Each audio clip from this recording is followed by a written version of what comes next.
উনি এত বড় একজন মুত্তাকি, এত বড় আল্লাহওয়ালা, বেড়ার পাঞ্জাবির মধ্যে মিনিমাম 10 থেকে 12টা তালি। উনার একটা গুণ ছিল, একটা যোগ্যতা ছিল, এক কাস্টমারের কাছে ওষুধ বেচলে এই ওষুধ বেচার টাকা শেষ হওয়ার আগ পর্যন্ত দ্বিতীয় কাস্টমারের সুযোগ নেই। একজন অভাবী মানুষ একজন বুজুর্গের দরবারে গেলেন, যিনি নাকি সত্যি আল্লাহর ওলি। হবিগঞ্জ জেলা বানিয়াসাল এক লোক ছিলেন ফুলবিহার সাহেব। উনি এত বড় একজন মুত্তাকি, এত বড় আল্লাহওয়ালা, বেড়ার পাঞ্জাবির মধ্যে মিনিমাম 10 থেকে 12টা তালি। যে জুব্বাটা কিনতেন উনি 12-14টা তালি থাকতো। আর তালিও কালারের কোনো মিল নেই, সাদা জুব্বা ওলদা তালি বাইসে থাকে না। এইদিকে খেয়াল আছে কি না?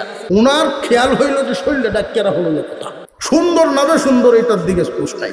উনার একটা গুণ ছিল, একটা যোগ্যতা ছিল, এই দুনিয়ার জরুরত চালানোর জন্য আল্লাহ ওনাকে একটা যোগ্যতা দিছিলেন। এই পৃথিবীর কোন ঘাস, কোন পাতা, কোন গাছের পাতার সাথে লাগাইলে কোন ধরনের ঔষধ হয় এটা উনি জানতেন। আর একটু জোরে কোন সুবহানাল্লাহ। ভার্সিটির কলেজের কোনো বইও ইতালে নেই, খুব কম। আমার দেখা এরকম আছে, বিছনা থরা রুগী, বয়সের কারণে একবারে বুড়া হইয়া হইয়া জুন্ডু হয়েছে, এমন মানুষও হুজুরের ওষুধ খাইলে 22 বছরের যুবকের ভাব ধরিত। কিন্তু উনার ব্যবসার যে সুরটটা ছিল, এক কাস্টমারের কাছে ওষুধ বেচলে এই ওষুধ বেচার টাকা শেষ হওয়ার আগ পর্যন্ত দ্বিতীয় কাস্টমারের সুযোগ নেই। যদি ওষুধ বেচত কোটিপতি হইবে না। হামদর্দ কোম্পানির একবার গেল, হুজুর আপনি শুধু চেয়ারে বসে বসে বলে দিবেন কোন ফাতা কোনটার সাথে লাগাইতাম, ওষুধ কেমনে হইব, এটা খালি কইয়া দিবেন, 3 লাখ টাকা বেতন দেবেন। এই বেডওয়ারি বুঝতে আসছে না অবস্থাটা, গিয়া বেতনের তা করতে একটা দৌড়ান যে দিছি আল্লাহর অলি। অলি মুসলমান আছে না নাই? এই দুনিয়ার জমিনে সবাই একে অপরের চাইতে উন্নত মনে করে, আমি তার চাইতে ভালো, আমি তার চাইতে গুণী, আমার ইমান তোর চাইতে শক্ত, এই কথা বলা বলি আছে না নাই? আল্লাহ পাক রব্বুল আলামিন শক্ত ইমানদার কারা কুরআনুল কারীমের ভিতরে বলেন, উলাইকা হুমুল মুমিনুনা হাক্কা। উলাইকা এর অর্থ হইল তারা, বহু বচন ব্যবহার করে আল্লাহ বলেন উলাইকা হুমুল মুমিনুন, তারা হইল মুমিন হাক্কা, সত্যিকারের। সত্যিকারের মুমিন আল্লাহর নজরে যারা, ওরা হইল সত্যিকারের মুমিন। আল্লাহ পাক রব্বুল আলামিন আমার তিলাওয়াতকৃত আয়াতে 5টা গুণ বর্ণনা করেছেন।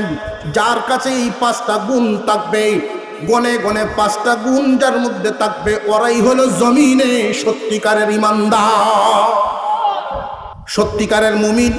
নামে মুমিন আর কামে মুমিনে বেশ কম আছে না নাই? উত্তর ভরা একবারের নাম মুমিন, কেউ আছেন নামে ইমানদার, কেউ হইল গুণে ইমানদার। আল্লাহ পাক রব্বুল আলামিন ওই গুণের ইমানদারদেরকে বলেন তারাই হলো সত্যিকারের ইমানদার, গুণী ইমানদার। তাদের এই গুণের কারণে মহান মাওলায়ে কারীম কিয়ামতের দিন এদেরকে পুরস্কার দিবেন, দুনিয়া এবং আখিরাত। দুনিয়াতেও যতদিন থাকবে আল্লাহর পুরস্কার নিয়ে থাকবে, দুনিয়ার জমিন থেকে যেদিন বিদায় হয়ে যাবে আল্লাহর পুরস্কার ওই দিনও তারা পাইব। এই পৃথিবীর জমিনে কোনো মানুষ যদি 7 রাজ্যের মালিক হয়, পরিপূর্ণ সুখ শান্তির মালিক হতে পারবে না। এই দুনিয়ার জমিনে 7 রাজ্যের মালিকও যদি কেউ হয়, তাহলে পরিপূর্ণ সুখী হতে পারবে না, কিছু না কিছু দুঃখ তার থাকবেই। একজন মানুষের জন্য পরিপূর্ণ সুখের জায়গা হলো আল্লাহর তৈরি জান্নাত। কিন্তু এই জান্নাতে সবাই যেতে পারবে না, যাবে শুধু ইমানদার। এই পৃথিবীর জমিনে কি শুধু ইমানদার বসবাস করে না, বেঈমানও আছে। আল্লাহ রাব্বুল আলামিন সবাইকে জান্নাত দিবেন না। যারা ইমানের টিকিট জমা দিবে আল্লাহর দরবারে, তারাই শুধু আল্লাহর তৈরি জান্নাত পাবে। জান্নাতের নাজ নিয়ামত আরামায়েশ এত বিশাল, জান্নাতের যেই বালাখানাগুলো তৈরি করা আছে, একটা ইট স্বর্ণের আর একটা ইট রূপা, 2টা ইটের জোড়া লাগাইছেন জাফরান নামক মেডিসিন দিয়া। 2 ইটের মাঝখান থেকে স্প্রে লাগবে না, অটোমেটিক সুগন্ধি বাহির হয়। জান্নাতের ভিতরে যেই হুরগুলো আপনাদের জন্য রাখা আছে, এই হুরেরা 3 পিস পরিধান করেন, একটা জামা, একটা পায়জামার, একটা ওড়না। মুফাসসিরিনে কেরাম বলেন একটা ওড়নার দাম তামাম পৃথিবী বিক্রি করলেও হবে না। এই হুরেরা যদি থুতু মারত দুনিয়ায়, তামাম পৃথিবীর সমস্ত পানি মিষ্টি হয়ে যেত। একটা কবজি যদি পৃথিবীর আসমান ছেদ করে বাহির করে ফেলতেন, চাঁদ এবং সূর্যের আলো যেইভাবে পৃথিবীবাসী দেখতে পায়, এর চাইতে আরো আকর্ষণের সাথে হুরের হাতের দিকে তাকায়া থাকত। কোন একটা হুর যদি এক গাছি চুল এভাবে দুনিয়ার কোন জায়গায় ঝাঁকি দেয়, মাশরিক থেকে মাগরিব, শিমাল থেকে জনব, তামাম পৃথিবী সুগন্ধিতে মোহিত হয়ে যাবে। এই জান্নাতটা মহান মৌলাই করিম রাখছেন ইমানদারের কারণে, ইমানদারদেরকে দিবেন বলে। কিয়ামতের দিন হাসরের মাঠে আল্লাহ পাক রব্বুল আলামিন সমস্ত মানুষগুলোকে প্রথমে দুই ভাগে ভাগ করবেন। একদল ইমানদার আর একদল হলো বেঈমান। যারা ইমান ছাড়া দুনিয়া থেকে বিদায় হয়েছে তারা দাঁড়াবে বাম কাতারে, আর যারা পরিমাণ সরিষার দানা পরিমাণ ইমান নিয়েও যদি কেউ দুনিয়া ছাড়ে তারা দাঁড়াবে ডান কাতারে। এই যে দুই দল হয়ে গেল, এক দলকে আল্লাহ পাক রব্বুল আলামিন বলবেন চিরস্থায়ী জাহান্নামী, জীবনে কোনোদিন জাহান্নাম থেকে আর মুক্তি পাবে না। বেঈমান কাফের হইয়া আল্লাহ মানে নাই, বেঈমান কাফেররা দুনিয়া ছাড়বে, দুনিয়ার থেকে বিদায় হবে, চিরস্থায়ী জাহান্নামী হবে, কোনোদিন মুক্তি পাবে না, শুধু জ্বলবে আর জ্বলবে। ইমানদার মুসলমান সরিষার দানা পরিমাণ ইমান নিয়েও যদি দুনিয়ার জমিন ছাড়তে পারে, আল্লাহ রব্বুল আলামিন ওই মানুষগুলোকে ডান কাতারে দাঁড় করাইবেন। ফেরেশতা খাদিম ঘোষণা দিবে চিন্তার কোনো কারণ নাই, চিরস্থায়ী জাহান্নামে তোমরা যাইবা না, চিরস্থায়ী জাহান্নামে যাইবা না, তোমরা সব জান্নাতে যাইবা। সুবহানাল্লাহ বলেন না। তবে আফসোসের ব্যাপার আছে, ইমানদার হইয়া দুনিয়ার থেকে বিদায় হইলেই সবাই একসাথে জান্নাতে ঢুকতে পারবে না। কেন একসাথে ঢুকতে পারবে না? যে ইমানের হালত তো সবার সমান না। সবার ইমানের হালত সমান না বেশ কম আছে? আর একটু জোরে কর। যার ইমানের হালত দিয়ে অবস্থা, এটার প্রভাব পড়ে আমলে, তার আমলের অবস্থা এরকম। যার ইমান যত মজবুত তার আমলও তত মজবুত। যদিও আমরার সমাজ উল্টা চলে, সমাজ উল্টা চলে না।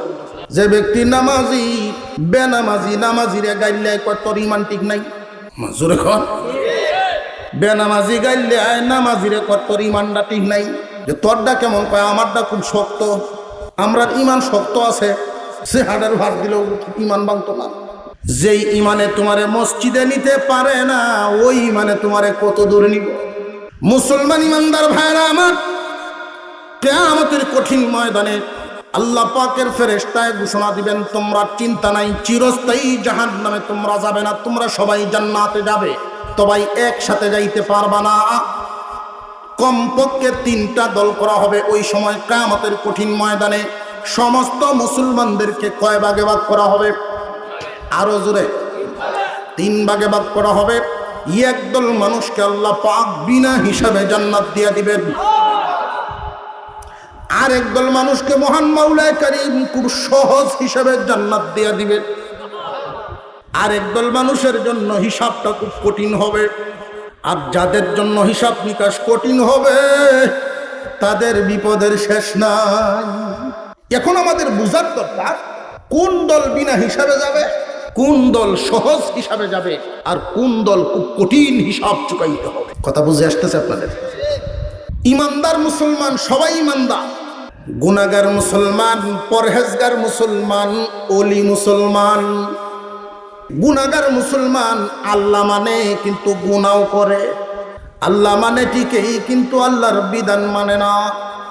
এমন মুসলমান জমিনে আছে না নাই? সংখ্যা কম না বেশি?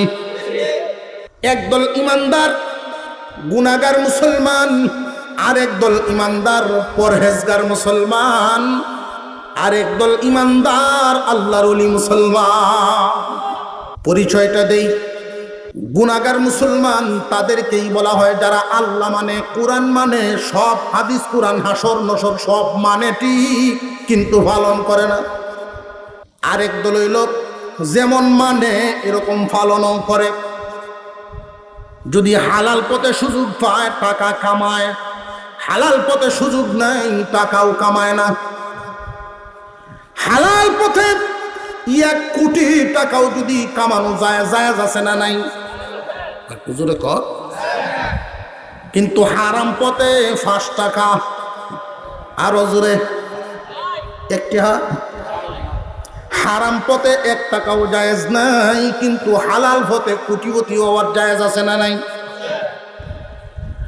গুনাহগার মুসলমান তারা আল্লাহর হুকুম আহকাম সমস্ত কিছু বিশ্বাস করে কিন্তু পালন করে না। আর পরহেজগার মুসলমান তারা যেমন বিশ্বাস করে এরকম পালনও করে। সারাটা জিন্দেগি হালাল পথে থাকার চেষ্টা করে, হারামকে হালালের সাথে মিশায় না। প্রয়োজনে উপবাস থাকবে তবু হারাম খাবে না, প্রয়োজনে 50 টাকা দিয়া বাজার করবে তবু সুদ খাইতো না, প্রয়োজনে বাজার না করিয়া বউ হুলাবানরে বুঝ দিয়া লইয়া থাকবো তবু কোনোদিন ঘুষ খাইতো না, আরেকজনের মাল লুণ্ঠন করতো না, জীবনে কোনোদিন অন্যের মালের প্রতি লোভ করবে না। আর যদি গুনাহগার হয় তাহলে অন্যের মালের প্রতি লোভ আছে, হালালও খায় হারামও খায়, আউরো গেলে গাছও কাটে, সুযোগ হইলে দানও কাটে। দুধ বেচার সময় গুনাহগার মুসলমান হইল দুধ বেচার সময় দুধও বেছে, সুযোগ পাইলে একটু পানিও বেছে, দুধের সাথে মিশায় পানি বেছেন জানা। গুনাহগার মুসলমান যারা তারা যদি আরেকজনের বাড়ির কাজও যায়, ক্ষেতটা যদি সুখে লয় তাহলে একরকম হিসাব, কতক্ষণে ভাবলা ভাবলা আমার রেয়াত পারবো। আর যদি রুজে যায় তাহলে বিড়ি টিড়ি টাইনিয়ে কোনো রকম দিন ভর হরণ আছে না নাই? গুনাহগার মুসলমান। কিন্তু পরহেজগার মুসলমান চিন্তা করবে হালাল পথে থাকতে হবে, আরেকজনের মালটা আমি কেন নেব? আইল কাটার সময়, আইলটা ছাটার সময় চিন্তা ভাবনা করবে আমি যে কুদালটা ধরলাম আমার জায়গাত আছে না নাই, এটা চিন্তা করবো। কেউ কি জীবনে কোনোদিন সম্পদ লইয়া কবরে গেছে নাকি? আর দুনিয়ার সম্পদ লইয়া কবর গেলে কি? কেউ যদি বাপের খুব বেশি মহব্বত করে, চিন্তা করে যে আব্বা তুমি মরিয়ে যখন গেছো গা, তোমারে আর কিতা দিয়াম, 1 কোটি টেহা তোমার সাথে যা দিছি আর একটা উক্কা দিছি, ওইখানে গেলে টেহার উক্কা চলবো নি? দুনিয়াতে যেমন টাকার দাম, আখেরাতে তেমন নেকির দাম। আখেরাতে বাজার করব জান্নাতীরা, বাঙ্গাইব কি নেকি, নেকি কোন সুবহানাল্লাহ। যার কাছে নেকি যেই পরিমাণ তার বিলাসিতাও সেই পরিমাণ। 1 নাম্বার গুনাহগার মুসলমান, সমস্ত কিছু বিশ্বাস করে ঠিকই কিন্তু পালন করে না। আর পরহেজগার মুসলমান চিন্তা ভাবনা করে যে না, প্রয়োজনে উপাস থাকবো, প্রয়োজনে ক্ষুধা, দিনে 1 বার খাইয়াম তবু হারাম খাইতাম না। একজন পরহেজগার মহিলা তার স্বামীকে সকাল বিকালেই তাগিদ দিবে, স্বামী হে প্রয়োজনে 1টা কাপড় দিবেন, 1 বছরে আমি কষ্ট করে 1টা বছর ভার করাম, তবু কোনোদিন সুদের টাকা দিয়ে আমার কাপড় কিনতেন না, ঘুষের টাকা দিয়ে আমার খাওয়াইন না যায়, আমার কসমেটিক পাউডারের দরকার নাই, হালাল হতে মুঠা বাতে মুঠা কাপড়ে থাকতাম চাই। এই সমস্ত দিনদার মহিলা যার ঘরে থাকে, এই সমস্ত পুরুষের ইমানের জোর বাইরে যায়। আর যদি মহিলা এরকম হয় যে আমরা সাথের ঘরে দেখা যায় ফার্নিচার লইছে 1 লাখ টাকা, তুমি কিতা করো? হে বেড়াও বেড়া, তুমি তো বেড়া, জোরে কর। এমন জিদ তুলাইব এবং বুতা দাওয়ার মধ্যে দাঁড় উঠছে, হ্যাঁ তো কালে রাত চুরি হয়ে আমি দিনও কর। নবীজি এই সমস্ত মহিলাদেরকে উম্মতের জন্য ফিতনা বলেছেন। গুনাহগার মুসলমান আর পরহেজগার মুসলমানের মধ্যে পার্থক্যটা বোঝানো হইলো আমার উদ্দেশ্য, বুঝছেন কিনা? গুনাহগার মুসলমান তারা কি কাফের না ইমানদারি? ইমানদারটিকেই কিন্তু আমলের গন্ডগোল। 2 নাম্বার পরহেজগার মুসলমান, ইমানও বালা আমলও বালা। 3 নাম্বার আল্লাহর ওলি মুসলমান। আল্লাহর ওলি মুসলমানের সংখ্যা জমিনে খুব কম, কিন্তু নাই যে এরকম না, আছে ঠিক, সংখ্যায় কম। ওলি মুসলমানের যত গুণাবলী কিতাবের মধ্যে উল্লেখ করা হয়েছে, এর মধ্যে একটা হলো হুব্বে দুনিয়া, দুনিয়ার যে লোভ লালসা তার দিলের ভিতরে থাকবে না। পরহেজগার মুসলমান যারা সুযোগ পাইলে হালাল পথে দুনিয়া কামাইবো, হারাম পথে কামাইতো না। আর ওলি মুসলমান হালাল পথে দুনিয়া কামানোরও লোভ লালসা থাকবে না। হালাল পথে ইচ্ছা করলে কোটিপতি হইতে পারে, এরপরেও গুনাহগার মুসলমান, পরহেজগার মুসলমান, ওলি মুসলমান। ওলি যদি আমরা হইবার না পারি, খুব ভালো করে বুঝবেন এখন জায়গা মতো, কিয়ামতের দিন আল্লাহ কি সবাইকে একসাথে জান্নাত দিবেন না? তবকা আছে, তিনটা ভাগ করে একদলকে বিনা হিসাবে দিয়া দিবেন, আর একদলকে খুব সহজ হিসাবে আল্লাহ জান্নাত দিবেন, আর একদলের জন্য হিসাব নিকাশটা খুব কঠিন হবে। দুনিয়ার জমিনে মুসলমান তিন ভাগে বিভক্ত: গুনাহগার মুসলমান, পরহেজগার মুসলমান, ওলি মুসলমান। একজন গুনাহগার মুসলমান কিয়ামতের দিন অত্যন্ত কঠিন হিসাব নিকাশ আল্লাহর সামনে দাঁড়ায়া দেওয়া লাগবে। তুমি যে ইচ্ছা মতো জীবন যাপন করো, মন যখন চায় নামাজ পড়লা, যখন মনে চায় না তখন পড়ো না। তোমার সুযোগ আছে এখন নামাজ পড়ো, সুযোগ নাই কামের ব্যস্ততার কারণে নামাজ ছেড়ে দেয়। আখেরাত্রে দুনিয়ার তুলনায় আখেরাত্রে মূল্যায়ন কম করে। অবসর আছে নামাজ পড়ে, দেখবেন 11টার সময় মসজিদে বসে জোরে নামাজ, 11টার সময় মসজিদের ফ্যান দিয়ে সাইডে আত্মচিত্রিয়া দিয়ে সাইডে সাইরন দিয়া, কাহা আল্লাহর বল কি শান্তির জায়গা। আমি এই হুলমে আমি শব্দ বললাম, ওনাকে দেখছি, আমরা তখন পড়ি ওইখানে ছাত্র, উনি নফল নামাজ পড়তেছেন মসজিদের বারান্দায়। তো আমরা এক ছাত্র ভাই, উনি মনে করছেন হুজুর ঘামতাছে, দুপুরে রোদ, চাষতের নামাজ পড়তেছিলেন, মনে করছেন যে ঘামতাছে যেহেতু ফ্যানটা একটু সাইডে দিই, বান্দা ফ্যান আছে, সুইচটা দিয়ে ফ্যানটা থইছে। তুই মনে করছেন যে আচ্ছা আমি যে ফ্যানটা ছাড়ছি, হুজুরের নামাজের সালামটা ফিরাই আমার দেখবো একটু দোয়া করবো আমার লাগে, ফ্যানের সুইচ দিয়ে কারো হয়েছে, তুই আয়া পর সুইচটা দিয়া দোয়ার লাগেন কারো হয়েছে, হুজুরের সালামটা ফিরাইছে, ফিরাইয়া যায় একটা দৌড়ান দিচ্ছে, গাইল ভাবতেছে আর করতেছে, এই ফ্যান কি তোর এই যে তোর লাগিন দিছে এই বাতাস খাইতে, নামাজির লাগিন ফরজ নামাজের সময় দিছে, অন্য নামাজ পড়ার লাগিন কি ফ্যান দিছে। আমি শুনে চিন্তা করলাম কতটুকুন হিসাব, কতটুকুন তাকওয়া। আল্লাহু আকবার বলেন। ওনার হিসাবটা কি বেঠিক না ঠিক? ওনারটা ঠিক। ওলি মুসলমানদেরকে আল্লাহ পাক বিনা হিসাবে জান্নাত দিয়ে দিবেন, গুনাহগার মুসলমানদের হিসাব নিকাশ বড় কঠিন হবে।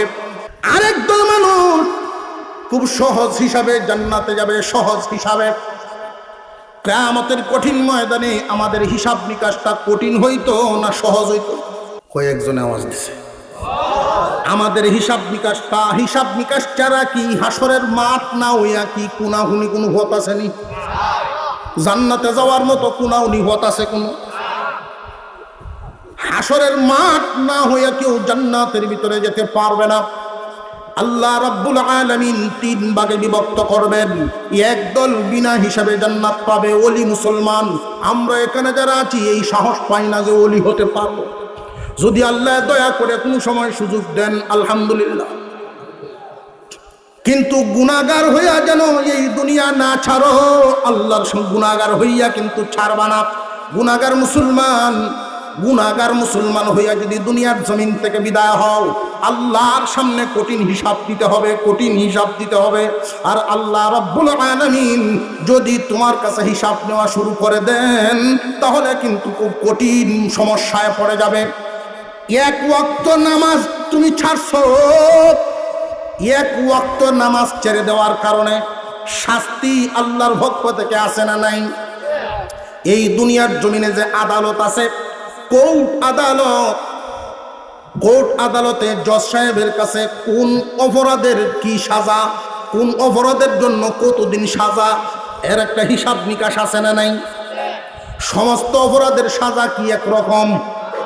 ঠিক তেমনি ভাবে কিয়ামতের কঠিন ময়দানে আল্লাহ রাব্বুল আলামিন এইভাবে সাজা ভাগ করে রাখছেন। কোন অপরাধের কারণে কয়দিন সাজা হবে, কোন অপরাধটার জন্য কতদিন সাজা হবে। একটা মিথ্যা কথা যদি কেউ বলে ৭,০০০ বছর জাহান্নামের সাজা। মুসলমান ইমানদার ভাইরা আমার, যদি আল্লাহর সামনে হিসাব দেওয়া লাগে অবস্থাটা কি হবে একটু চিন্তা ভাবনা করেন।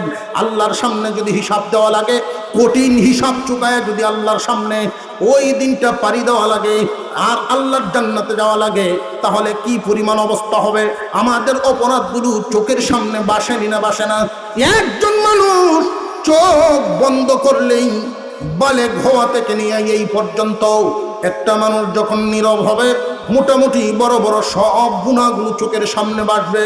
একটা মানুষ যদি একটা কবিরা গুনাহ করে তাকে জাহান্নামে জ্বলার জন্য যথেষ্ট। আল্লাহ রাব্বুল আলামিনের দরবারে দরখাস্ত করা, সব সময় দোয়া করা, আল্লাহ কিয়ামতের দিন বিনা হিসাবে জান্নাত তো তুমি দিবা তোমার ওলিদেরকে, তোমার বন্ধুদেরকে।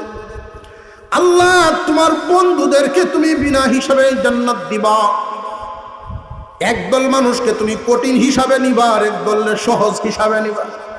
আল্লাহ মেহেরবানি করে গো সহজ হিসাবে আমরা পার করে দিও।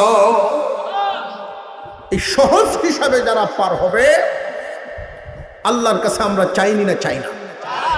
গুনাহগার পরহেজগার ওলি, আমার যেই কথাটা বোঝাবো আপনাদেরকে উদ্দেশ্য, ওলি যদি হইতে না পারেন গুনাহগার হইয়া মরবেন না, অন্তত পরহেজগার হওয়ার চেষ্টা করেন।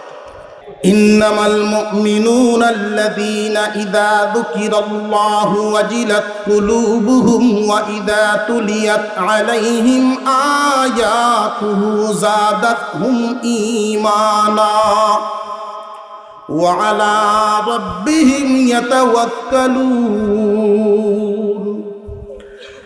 الذين يقيمون الصلاة ومما رزقناهم ينفقون أولئك هم المؤمنون حقا لهم درجات عند ربهم ومغفرة ورزق كريم। এই দুনিয়ার জমিনে সবাই তো নিজেকে বড় মজবুত ইমানের দাবিদার মনে করে, একজন আর একজনের সামনে ইমানের ফখর করে আমি তোর চাইতে শক্ত ইমানদার। সত্যিকারের ইমানদার, সত্যিকারের মুমিনের গুণ কয়টা? আরো জোরে আঙ্গুল গণ্য মুখস্থকরণ লাগবো। এক নাম্বার গুণ আল্লাহ বলেন ইন্নামাল মুমিনুনা আল্লাযীনা ইযা যুকিরাল্লাহু ওয়াজিলাত কুলুবুহুম। এক নাম্বার, আল্লাহর নাম শুনলেই দিলের ভিতরে কম্পন শুরু হয় আল্লাহর ভয়ে। আল্লাহর নাম কোন জায়গায় যদি লেখা দেখে তার ভিতরে ভয় লাগে। আল্লাহর ঘর মসজিদ দেখলেই তার ভিতরটা কাঁপে ওঠে, এটা কার ঘর? আরো জোরে আল্লাহর নামটার মজা জিহ্বার সাথে লাগাইলে আছে না নাই? মজা করে একবার মজা নিয়ে আওয়াজ দেন আল্লাহ। আরো জোরে বলেন আল্লাহু আকবার। আরো উঁচা আওয়াজে আল্লাহু আকবার। আল্লাহর নামের মজা আছে না নাই? সত্যিকারের ইমানদার আল্লাহর নাম শুনলে পরে তার ভিতরে একটা কম্পন শুরু হবে। আল্লাহর নাম শুনলে যখন মুয়াজ্জিন আযান দেয় আল্লাহু আকবার, আল্লাহু আকবার, আল্লাহু আকবার, আল্লাহু আকবার, আযান পুরাটা দিলে কেউ মনে হবে হযর আযান করেছে না। আমরা অনেক মাহফিলও দেখবেন শ্রোতারাও হুজুর আযান দেবেন, আযান দেবেন আছে, অনেক বক্তাও আছে আযান দেয়, কিন্তু যে কোনো সময় দিলে তো রাইতে 2টার সময় যদি আযান দেওয়া আরম্ভ করে আরেক বেটা ঘুমোতে উঠে উজু ওরা শুরু হুজুর আযান জোরে কর।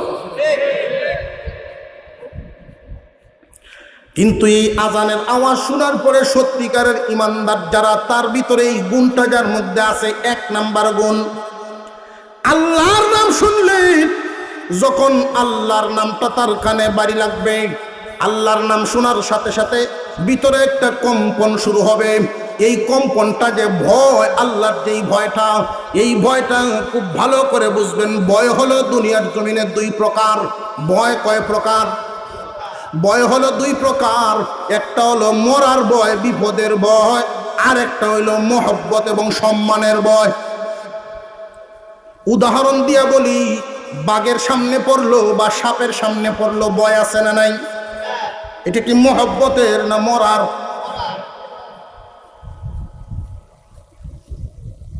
সাপের সামনে বা বাঘের সামনে পড়ছে, এটার একটা ভয় আছে, এটাকে আরবিতে বলে খৌফ।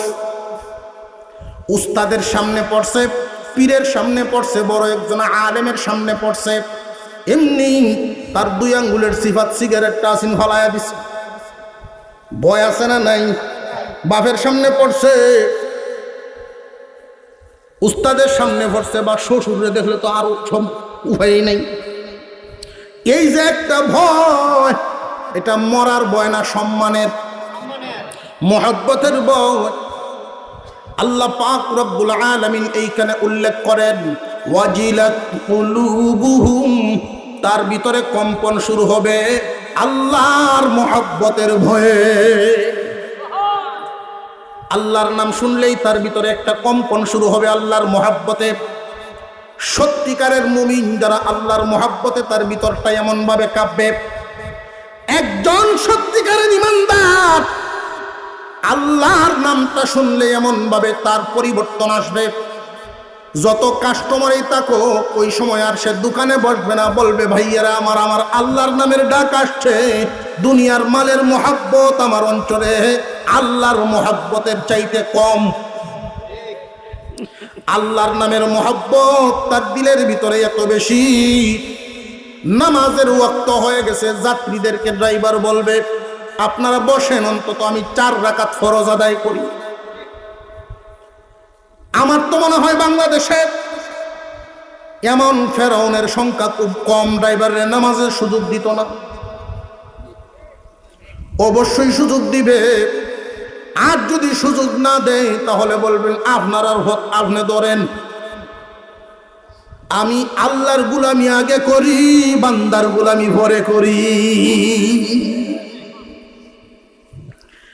1 নাম্বার গুণ হলো সত্যিকারের মুমিন হওয়ার ইচ্ছা আমরা আছে না নাই? সত্যিকারের মুমিন, কারণ সহজ হিসাবে পার হইতে হইব। সহজ হিসাবে যদি পার হওয়া লাগে তাহলে সত্যিকারের ইমানদার হওয়া লাগবে। আর সত্যিকারের মুমিনের 1 নাম্বার গুণ হলো আল্লাহর নাম শুনলেই ভিতরে কম্পন শুরু হবে, ভয় ভীতি শুরু হয়ে যাবে। আল্লাহর নামের সামনে কোনো অন্যায় করা যাবে না। আল্লাহর নামের মহব্বত দিলের ভিতরে, ছেলের মহব্বতের চাইতে বেশি আল্লাহর মহব্বত, বিবির মহব্বতের চাইতে বেশি, বিবির মহব্বতের চাইতে বেশি আল্লাহর মহব্বত, মা বাবার মহব্বতের চাইতে বেশি আল্লাহর মহব্বত, এমনকি নিজের জীবনের মহব্বতের চাইতে বেশি আল্লাহর মহব্বত। আরো জোরে কর। 2 নাম্বার গুণ, আল্লাহ পাক রব্বুল আলামিন বলেন ইন্নামাল মুমিনুনা আল্লাযীনা ইযা যুকিরাল্লাহু ওয়াজিলাত কুলুবুহুম ওয়া ইযা তুলিয়াত আলাইহিম আয়াতুহু যাদাতহুম ঈমানা। 2 নাম্বার গুণ হলো যে সমস্ত ইমানদারের সামনে আল্লাহর কালামের তিলাওয়াত হইলে, আল্লাহর কালাম কুরআনুল কারীমের তিলাওয়াত শুনলে তাদের ঈমান বাড়ে। যে সমস্ত ইমানদারের সামনে আল্লাহর কালামের তিলাওয়াত হইলে, অর্থাৎ তার কানে আল্লাহর কালামের তিলাওয়াতের আওয়াজ লাগছে, কুরআনের তিলাওয়াত শুনলে ঈমান বাড়ে। প্রত্যেক সমস্ত মুমিনের হালত এমন নয়। যারা সত্যিকারের ইমানদার, যার ভিতরে এই ঈমান আছে, মেসের কাঠি যদি বাড়ি দেন মেসের সাথে জ্বলবনি না জ্বলতো না? যদি বারুদটা ফিতলা তাহেতে জ্বলবো না বালা থাকলে? যে সমস্ত ইমানদার সত্যি যার ভিতরে ঈমান আছে, আল্লাহর কালামের তিলাওয়াত শুনলে তার ঈমান বাড়বে। ঈমান বাড়া বা কমা এটা আমরা বুঝবো কিভাবে? বুঝার সুরত হলো, ঈমান তো এমন এক দৌলতের নাম, চোখে দেখা যায় না, স্পর্শও করা যায় না, তাহলে বাড়ে বা কমে কেমনে বুঝবো? যদি মনে করেন আপনি কুরআনুল কারীমের তিলাওয়াত শুনলে আপনার কাছে বড় ভালো লাগে, আল্লাহর কালাম শুনলেই মনের ভিতরে অত্যন্ত একটা শান্তি আসে। কালাম যারা তিলাওয়াত করে, কুরআনুল কারীমের হাফেজ আলেম উলামা যারা কুরআনুল কারীমের খেদমত করে, মসজিদ মাদ্রাসা ইসলামের সাথে সম্পৃক্ত, ওইগুলো দেখলে যদি আপনার ভালো লাগে, বুঝবেন 2 নাম্বার গুণ আছে। ইন্নামাল মুমিনুনা আল্লাযীনা ইযা যুকিরাল্লাহু ওয়াজিলাত কুলুবুহুম ওয়া ইযা তুলিয়াত আলাইহিম আয়াতুহু যাদাতহুম ঈমানা ওয়া আলা রাব্বিহিম ইয়াতাওয়াক্কালুন। সত্যিকারের ইমানদারের 3 নাম্বার গুণ, আল্লাহর উপরে ভরসা রাখবে। ভরসা কার প্রতি বেশি? আরো জোরে। যেই দুনিয়ার জমিনে যে যত বড় শক্তিশালী হোক না কেন, আল্লাহর চাইতে ক্ষমতা কারোর নাই। যে যত বড় দয়ালু হোক না কেন, আল্লাহর চাইতে দয়ালু কেউই নাই। সর্বহালতে ভরসা রাখবো কার উপরে? আরো জোরে।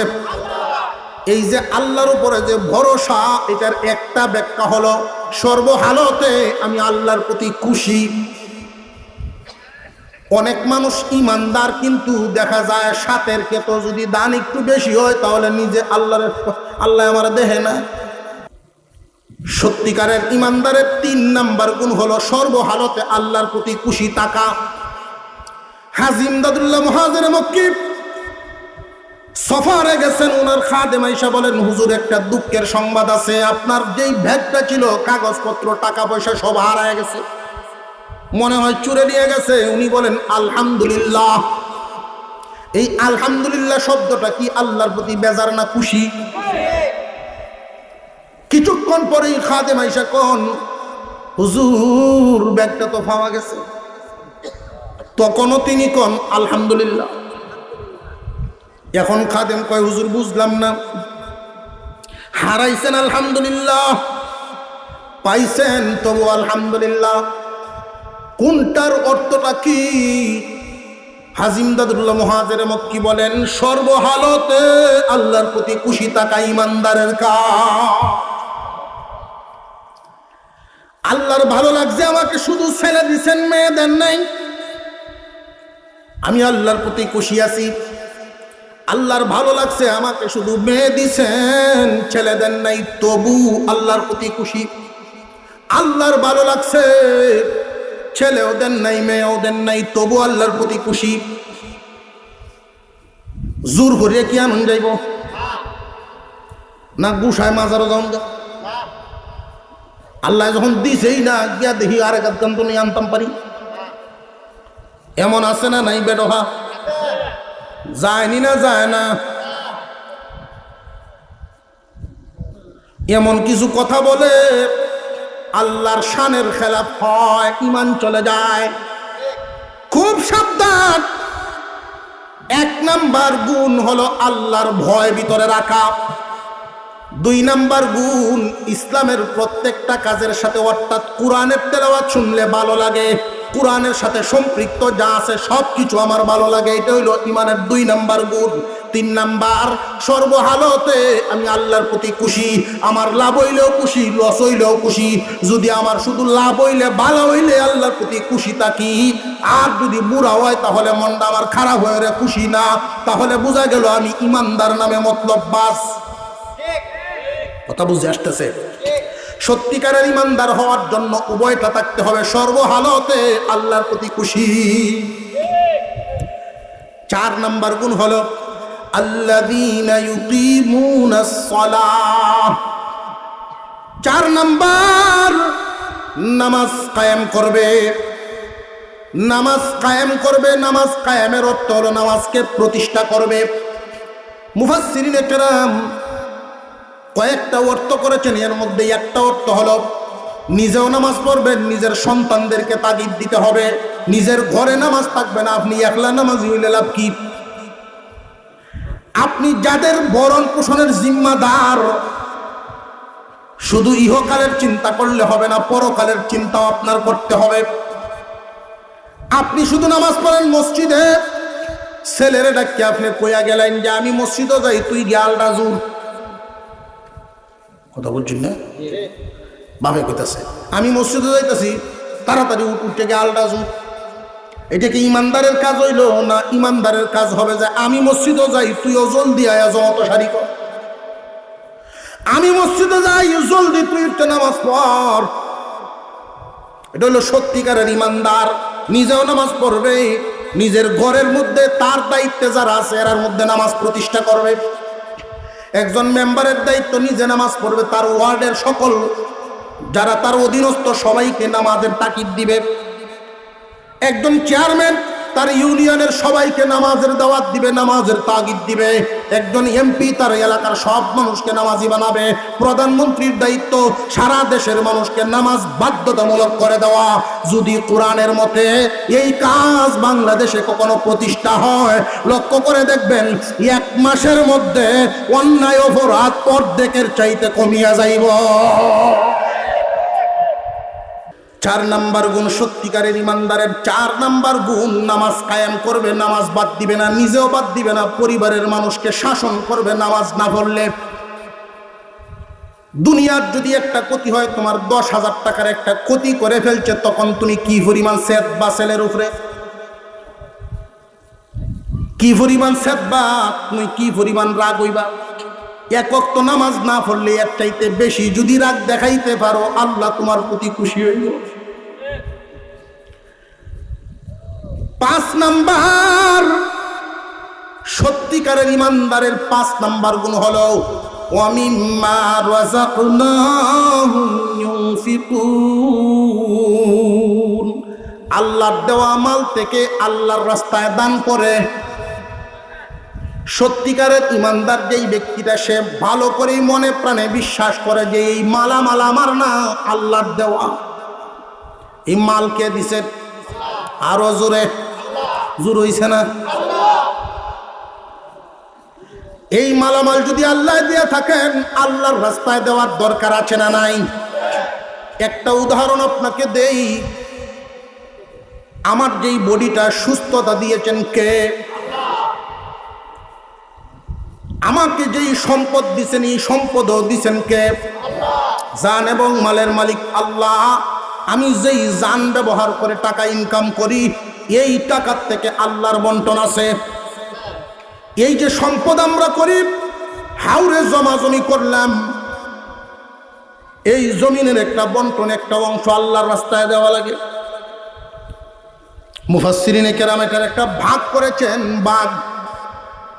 যেই জমিনে সেচ লাগে, যেই জমিনে সার লাগে, বাঁশ লাগে, যে সমস্ত জমিনের মধ্যে খাটনি লাগে, পরিশ্রম লাগে, খরচ লাগে, ওই সমস্ত জমিনের ইনকামের 40 ভাগের 1 ভাগ। কয় ভাগের কয় ভাগ? 40 ভাগের 1 ভাগ আল্লাহর রাস্তায় দিবেন।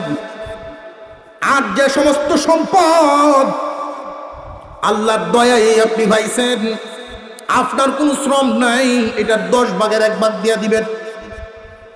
যেমন একটা উদাহরণ দেই, আপনার অনেক বড় একটা জঙ্গল, এই জঙ্গলে এমন একটা গাছ হইছে, বুঝতে মারা গাছ। আঞ্চলিক ভাষাগুলি বুঝছেন তো? অনেক বড় একটা গাছ, যেই গাছটা আপনি লাগান নাই, আপনার বাবাও লাগায় নাই, আপনি কোনোদিন খুঁটি দেন নাই, পানিও দেন নাই, বা আপনার বাবার আমলেরও না। এমনি জঙ্গলে হইছে, এমন হয়নি না? হয় না? এমন একটা গাছ যেটা একমাত্র বৃষ্টির পানি, সূর্যের আলোতে আল্লাহর দয়ায় বড় হইছে। এই গাছটা যদি আপনি 10,000 বেচেন, 9,000 আপনার পরিবারে খরচ করবেন, 1,000 আল্লাহর রাস্তায়। কথা বুঝে এসতেছে? আল্লাহর দেওয়া মাল থেকে আল্লাহর রাস্তায় দিবে সত্যিকারের মুমিনের কাজ। মহান মাওলা কারীম এই 5টা গুণ বর্ণনা করেছেন ধারাবাহিকভাবে। আবার একটা একটা করে বলি। 1 নাম্বার গুণ হলো আল্লাহর নাম শুনলেই ভিতরটা কেঁপে উঠবে। 2 নাম্বার গুণ হলো আল্লাহর কালামের তিলাওয়াত শুনলে তার বড় ভালো লাগবে, ঈমান বাড়বে। 3 নাম্বার গুণ হলো সর্বহালতে আল্লাহর উপরে ভরসা করা, আল্লাহর প্রতি খুশি থাকা। 4 নাম্বার নামাজ কায়েম করবে। 5 নাম্বার আল্লাহর দেওয়া মাল থেকে আল্লাহর রাস্তায় দিবে। এই পাঁচটা গুণ যাদের মধ্যে থাকবে, মহান মাওলা করিম তাদের ব্যাপারে বলেন, উলাইকা হুমুল মুমিনুনা হাক্কা, তারা হলো সত্যিকারের ঈমানদার। কন্যা সুবহানাল্লাহ, কষ্ট হইতেছে আপনার আর বেশি। তারা হলো সত্যিকারের ঈমানদার। এই সত্যিকারের ঈমানদারদের জন্য আল্লাহর পুরস্কার বর্ণনা আল্লাহ পাক রব্বুল আলামিন বলেন, আমি আল্লাহ খুশি হইয়া এই সত্যিকারের ঈমানদারের জন্য পুরস্কার ঘোষণা করলাম তিনটা।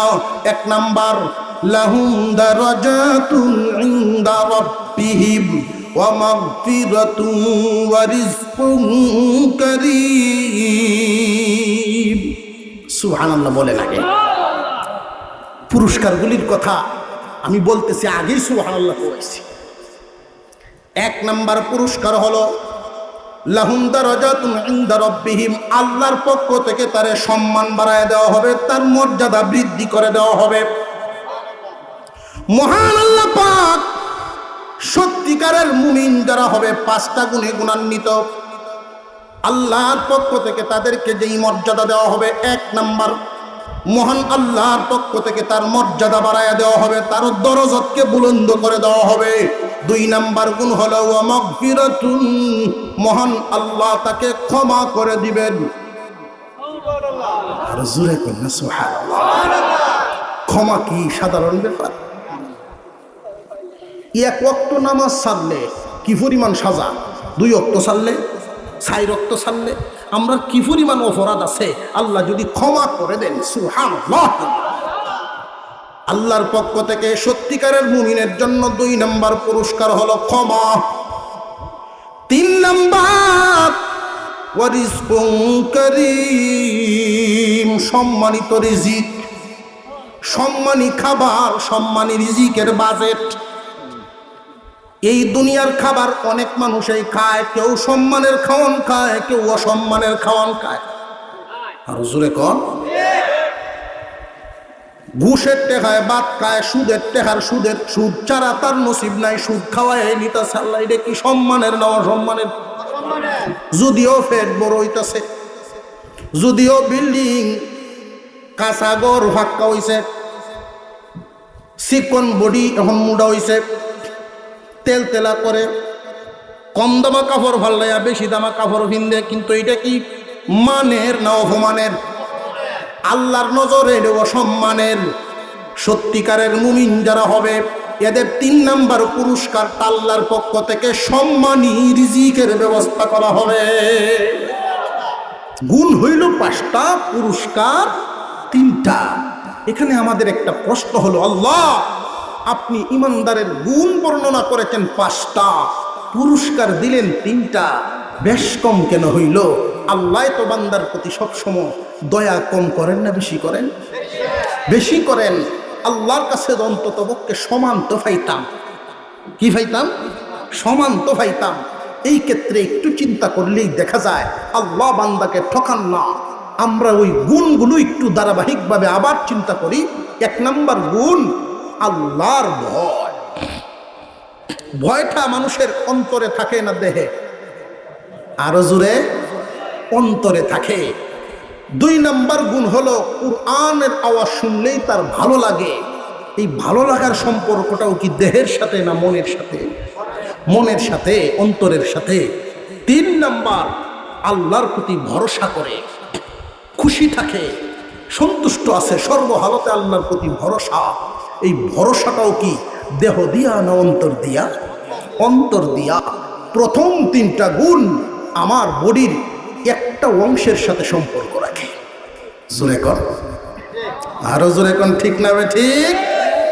একটা অংশ কি? অন্তর। এই অন্তরের সাথে সম্পর্ক প্রথম তিনটা গুণ। এই অন্তরের সাথে সম্পর্ক প্রথম তিনটা গুণ যার মধ্যে আসবে, আল্লাহ বলেন এক নাম্বার পুরস্কারটা তোমার। এই তিনটা গুণ মিলিয়া জায়গায় একটা অন্তর, আর এই অন্তরেই আমি পুরস্কারটা দিলাম, তোমার মর্যাদা বৃদ্ধি করে দিব। মানুষের মর্যাদা যদি বৃদ্ধি করা হয়, তার মন কি ও খুশি না খুশি? আল্লাহর পক্ষ থেকে সম্মানিত করা হয় তোমার মনকে খুশি করার জন্য।